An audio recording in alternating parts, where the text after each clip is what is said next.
Keempat, apa yang Anda pikirkan jika gagal dalam ujian? Ujian ini bisa gagal dalam satu upaya, gagal dalam satu proyek, apapun itu. Jawabannya, apa yang membuat aku keliru ya? Kok bisa gagal ya? Atau, mungkin ini memang bukan keahlianku deh. Aku cari aja yang lain mungkin. Yang memilih atas, itu growth mindset. Yang memilih bawah, fixed mindset. Dan terakhir, apa yang membuat Anda, apa yang Anda pikirkan jika berhasil memenangkan lomba? Usahaku telah sesuai. Atau aku memang memiliki bakat di bidang ini. Pasti ini rancu yang ini. Sudah? Yang memilih di atas itu fixed mindset. Yang di bawah growth mindset. Silahkan tentukan pilihan Anda sendiri. Apabila fixednya 3, Anda fixed mindset. Rubahlah menjadi growth mindset. Kalau growthnya 3 minimal ya, berarti Anda growth mindset dan tingkatkanlah menjadi growth mindset. Sepakat? Tepuk tangan untuk kita semuanya yang luar biasa. Terapkan nanti di rumah, file ini nanti diberikan ke panitia, boleh dites. Tapi jangan dites sama suami ya, ketahuan nanti. Kalau suaminya jeblok malu nanti. Untuk membangun intelektual positif, lakukan afirmasi positif. Afirmasi adalah kata yang terus menerus kita ucapkan, positif. Pilih afirmasi Anda. Saya pribadi yang tangguh, saya pribadi yang damai, saya pribadi yang hebat, saya pribadi yang bahagia, saya pribadi yang melindungi, saya pribadi apapun. Pilih. Saya setiap hari ketika pagi, bahkan tadi selesai salat zuhur pun saya afirmasi diri saya. Sama seperti setiap pagi yang saya lakukan kalimatnya. Saya bicara di depan cermin, Rudy, kamu pribadi yang hebat. Sebentar lagi kamu ketemu orang-orang hebat. Kamu menghebatkan orang hebat dan kamu menjadi hebat serta semua orang menjadi hebat. Itu terus saya pompa diri saya dan itu adrenalin saya naik. Coba bayangkan ketika Anda di kantor. Umpamanya saya nih staf Bu Ambar. Pagi bangun tidur, udah ketemu Bu Ambar nanti, aduh, udah langsung sugesti negatif down, betul nggak? Tapi coba kalau dari pagi, nanti ketemu dengan tim ini, saya mendapatkan ilmu lagi hari ini, nanti ketemu dengan bos ini, bangun itu. Kalau di dalam ilmu entertain, ketika Anda memijakkan kaki Anda di anak tangga pertama panggung Anda tidak menjadi diri Anda lagi.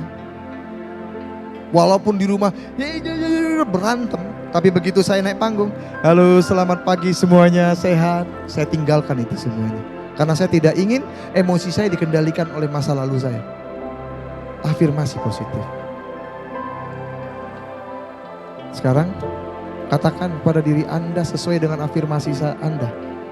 Saya pribadi yang damai, saya pribadi yang tangguhkah, saya pribadi yang adilkah? Katakan dalam hati Anda. Baik, sekarang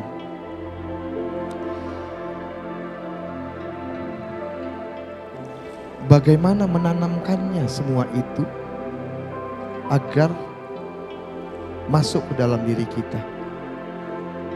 Nih, poin dasarnya. Perhatikan, fokus ke layarnya.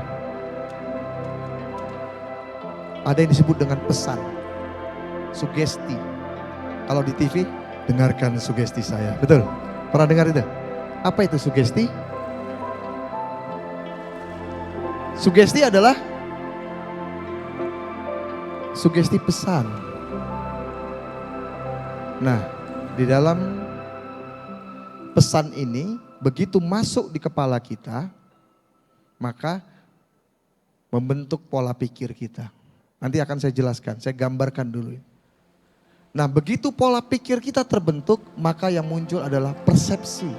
Begitu persepsi muncul, itu membentuk perilaku mental kita. Dan perilaku mental membentuk karakter kita. Karakter kita membentuk pola hidup kita. pola hidup kita memberikan sugesti yang baru. Contoh, kalau otak kiri itu kerjanya untuk menganalisa, mengatur strategi, itu kerja otak kiri. Matematika, fisika, kimia, bahasa, itu otak kiri. Hanya 12% dominan menguasai diri kita. Otak kanan 88%. Isinya apa? Nilai-nilai, kreativitas, warna, suara, kenangan, kehendak.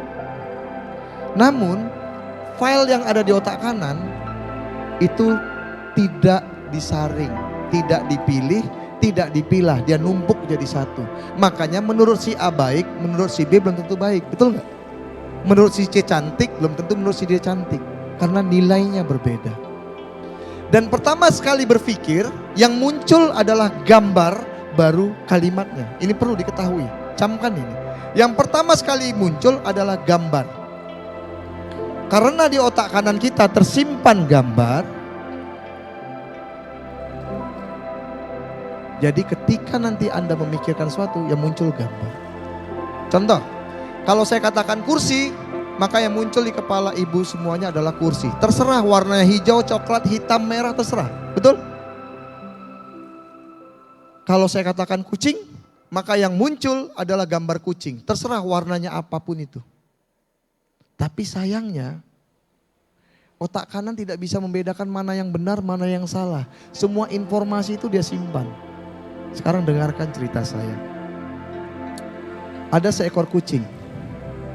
Mungkin ibu-ibu perhatikan atau tidak, ketika masuk di pintu lobi bazar, tadi ada seekor kucing. Mungkin yang dari masjid mungkin perhatikan ataupun tidak, nggak tahu. Kucing itu warnanya, bulunya warnanya hitam. Ada yang lihat? Tingginya sekitar 40 cm, gemuk.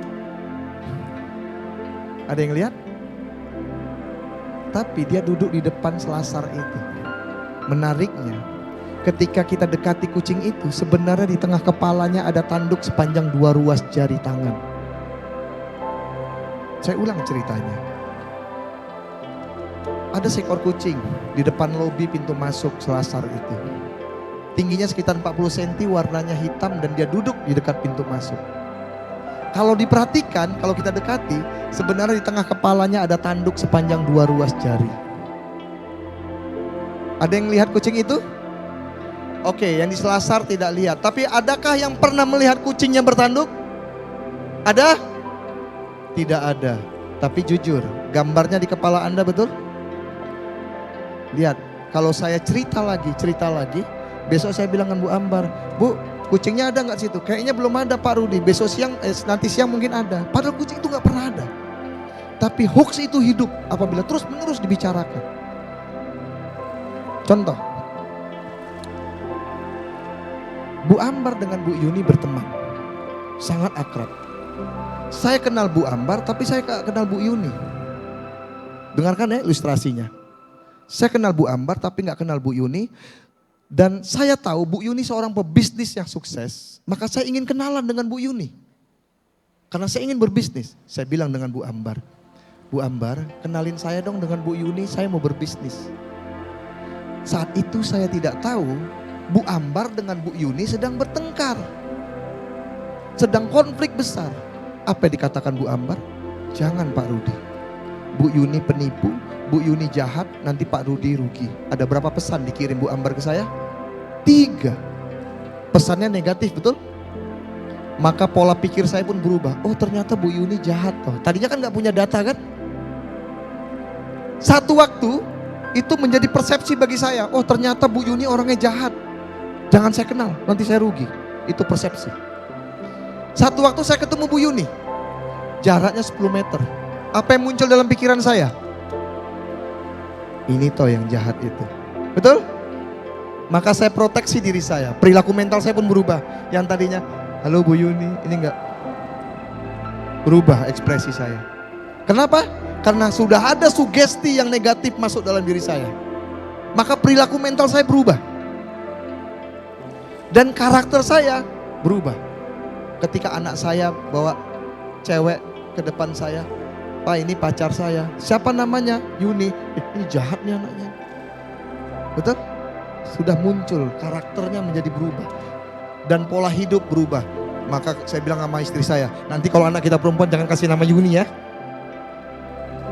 So, hanya sebuah pesan, tapi itu bisa merubah perilaku mental. Mulai sekarang, gunakan pesan-pesan positif supaya hidup positif.